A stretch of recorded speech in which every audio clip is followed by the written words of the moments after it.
And you're listening to A Little Too Quiet. It's the Ferndale Library podcast brought to you by the Friends of the Ferndale Library. My name is Jeff Milo, and joining me on the podcast today is longtime mystery and crime writer, international best-selling author, Jeffery Deaver. Jeffery Deaver was on this podcast a little recently, earlier in this year, talking about another one of his books. That one was in the Coulter Shaw series, but he has another protagonist. That is, of course, Lincoln Rhyme. And there's a new book out in the Lincoln Rhyme series this month in December.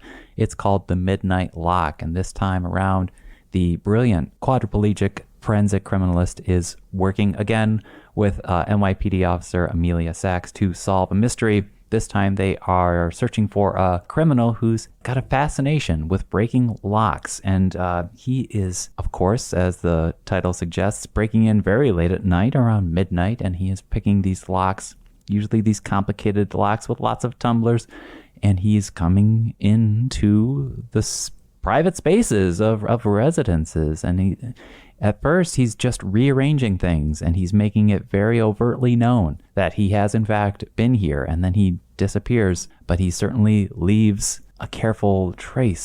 So it is definitely in that psychological thriller, because for me, as I tell Jeffrey, I found that to be a very creepy concept. But Jeffery Deaver has been coming up with these very compelling concepts for suspense novels for decades now. And this is just his latest in the very popular Lincoln Rhyme series. Lincoln Rhyme, of course, debuted in the story The Bone Collector, which was adapted into a popular film. Now this book's villain is calling himself the Locksmith, and Lincoln Rhyme and Amelia Sachs are brought in to investigate. And it definitely has a certain sociopathic bent to his intrusions, but he's proving capable to break through any lock or any security system that could be devised. The only thing is, and it's revealed early in the book, is that Lincoln and Amelia's hunt for the locksmith is interrupted when an internal investigation in the police force uncovers what seems to be a crucial mistake in one of Rhyme's previous cases. And he's actually fired as a consultant for the NYPD, so he has to kind of assist Amelia almost surreptitiously here. And we talk a lot about the development of Lincoln Rhyme's character over the years, as well as Amelia Sachs' character, but also just that creepy nature of invading someone's privacy. Not even just physically entering their apartment or their residence, but we also talk about the privacy that we may or may not want to keep when we are living our online lives, and how the very nature of spending really just too much time online can really have an impact on our psychology. So we start with the Locksmith, the new villain of this book, The Midnight Lock, which is the latest in the Lincoln Rhyme series by Jeffery Deaver. Here's our chat.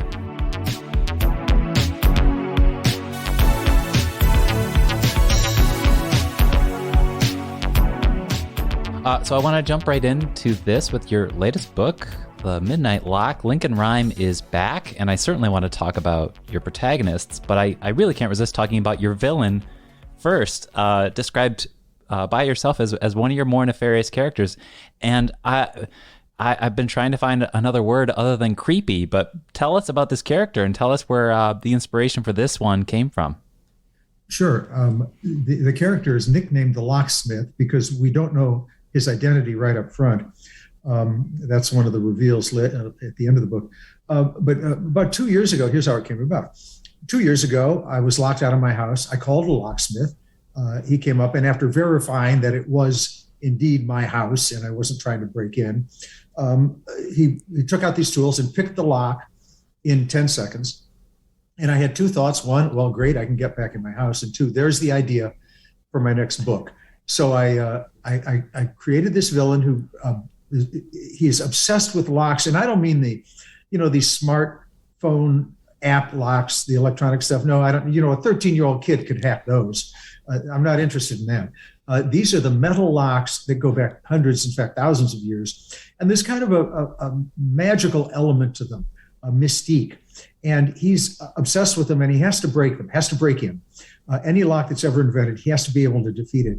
And what he does is he sneaks into an apartment late at night, after midnight, as the title suggests. And what does he do? He's not a serial killer. He doesn't hurt anybody. He doesn't even touch anyone.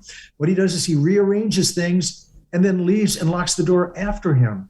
And of course, something else is going on. Lincoln Rhyme, my character from The Bone Collector, and Amelia Sachs get on the case, and they unravel the onion and slowly discover that there is something else going on. Oh yeah, there's that phrase that goes around, psychological thriller. But when you tell me about a villain who is going to break into my house, and that is just it, the sense of the invasion of privacy, and I think there's a scene earlier on where he is basically he's letting his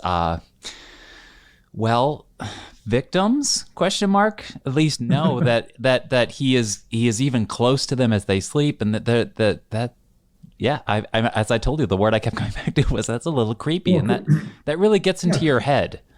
Well, that's it exactly. And the books are fast-paced roller coasters. This is the 15th in the Lincoln Rhyme series, and each of them takes place over a couple of days at the most. They move very quickly, lots of reversals, big surprise endings, plural, big surprise endings. But I also like the books to be about a little bit more. Absolutely. A book I wrote a few years ago, The Broken Window, was about data mining, the dangers of data mining. This book is about the dangers, I'm hesitating a little bit because there are twists and turns here, but the dangers of the internet. And our character, the locksmith, has, maybe he didn't start out being quite as evil, but maybe there's something about his obsession with the internet and getting into people's lives and observing people's lives that has turned him to the dark side. And that's something that one needs to be aware of. So, it's an exciting book, very twisty and turny, but there's a little more to it. You may think about things after you finish the book. Absolutely. Can you talk, and I do want to get to Lincoln, of course, but can you talk just a little bit more about that, about how the internet and how we have online lives, and your books have done such a great job of integrating that reality that we do live online, and there are influencers in this book, and you do touch into some of the, hysteria that can come around from kind of confusing the online world with reality. Was there something to that for you? Sure. That's well said. And I've been writing now, for about 40 years, full time for about 30. And again, it's my job to create an emotionally engaging story. And I write crime novels, so that means I need to look for the latest trends that affect everyone's lives. I wrote a hacking book. Hacking now, it's just it's passé. It's everybody thinks about hacking. We all know about it. Mine was in the 1990s when the hacker, before we heard about hackers. I mean, the specialists did, the technologists did, but the general audience didn't.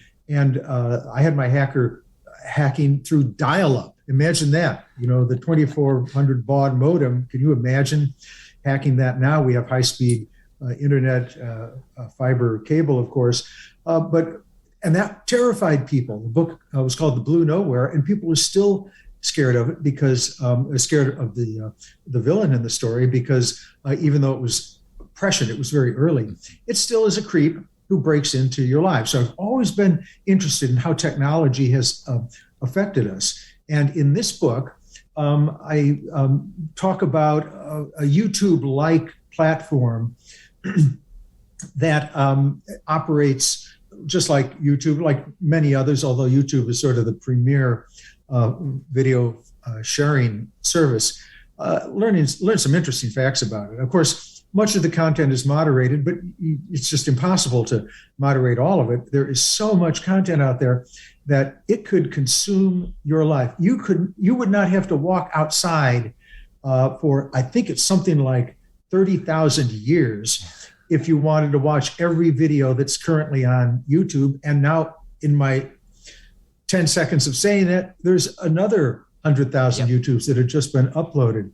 And people do confuse that with reality. Their values are skewed. Right. And this isn't a moral message. I want to ask the question. I don't answer it. I just ask the question and show what could happen to someone who goes down that rabbit hole, especially if that person is able to pick your lock. Tell us about where Lincoln Rhyme is in this book. It's not entirely. Well, it's not entirely a spoiler, but he is he's got an obstacle. He's kind of sidelined. What happens to him here? Yeah. It happens early in the book, so I don't mind mentioning it. And the story begins with the locksmith breaking in to an apartment. That gets the story going. But then we cut to Lincoln Rhyme in court. Now, maybe your audience knows this. If you watch L.A. Law or other crime shows, you probably do. But one of the main, if not the main, witness on behalf of the prosecution in a criminal trial is the forensic scientist.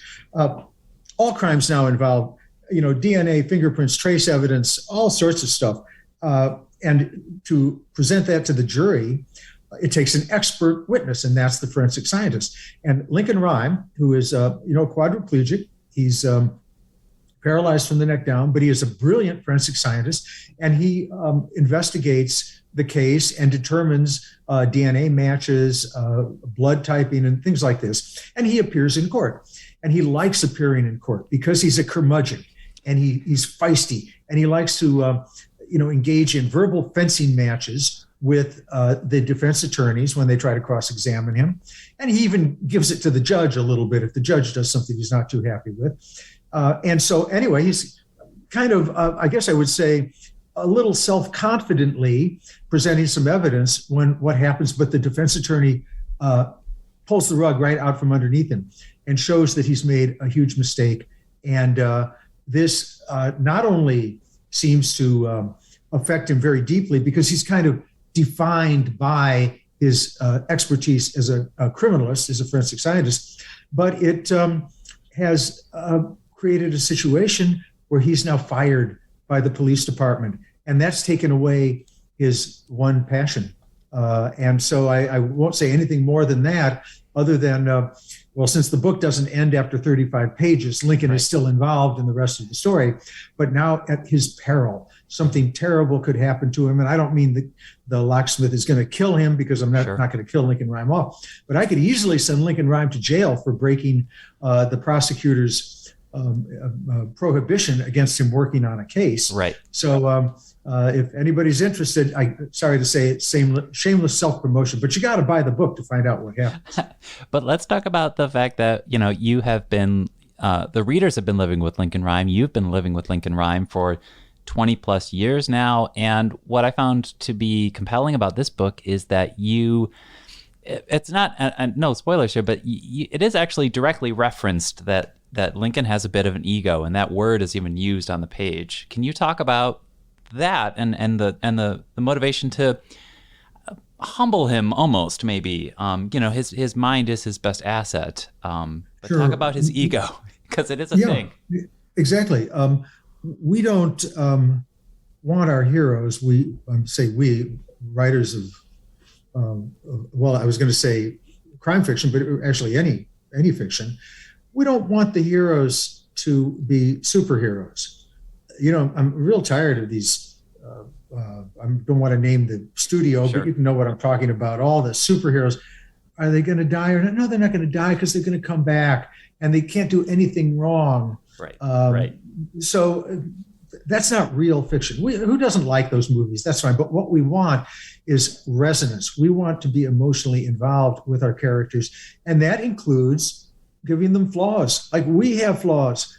I have an ego. You can't be in this business and get reviewed and trashed with the occasional horrific review and not be a bit impervious to it. You need that shield. Mm-hmm. And Lincoln Rhyme has an ego that shields him from the the difficult parts of his life. I think it goes with the territory of being a successful person. Mm-hmm. But on the other hand, his flaws are not used in a way that we would find petty. He never puts down someone who doesn't deserve putting down, a lazy investigator, those who play politics. And actually, in this story, politics play an important role. The city has been thrown into turmoil by a blogger mm-hmm.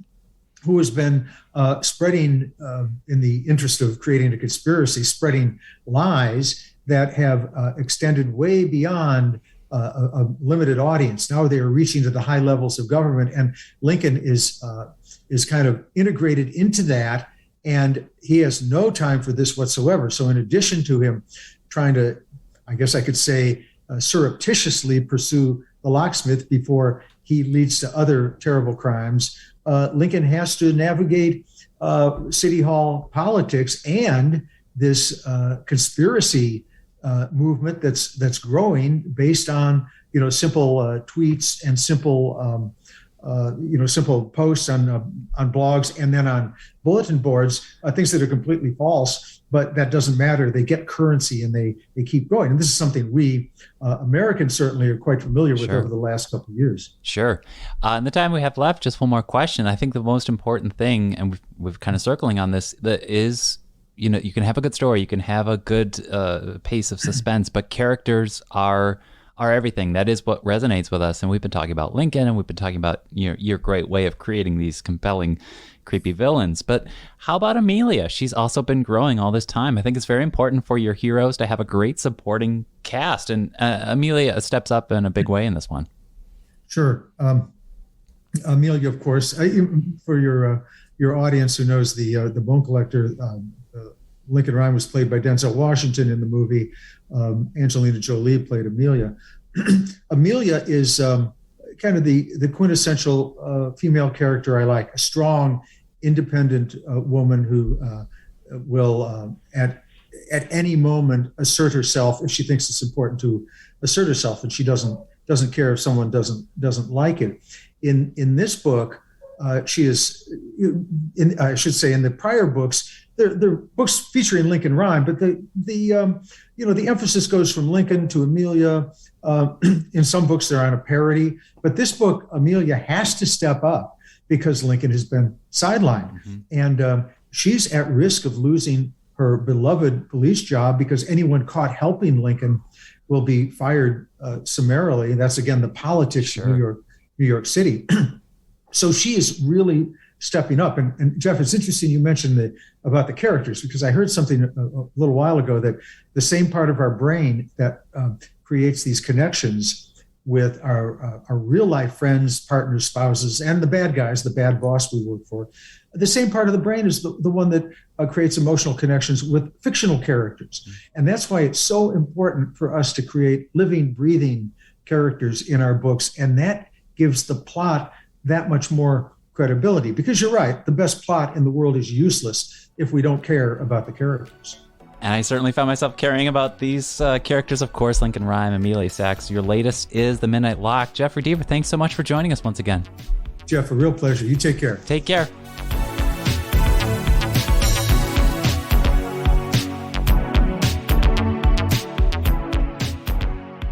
And that was our chat with Jeffery Deaver, best-selling author of several suspense novels and various series, but this is, of course, the latest in the Lincoln Rhyme series, and it is out this month.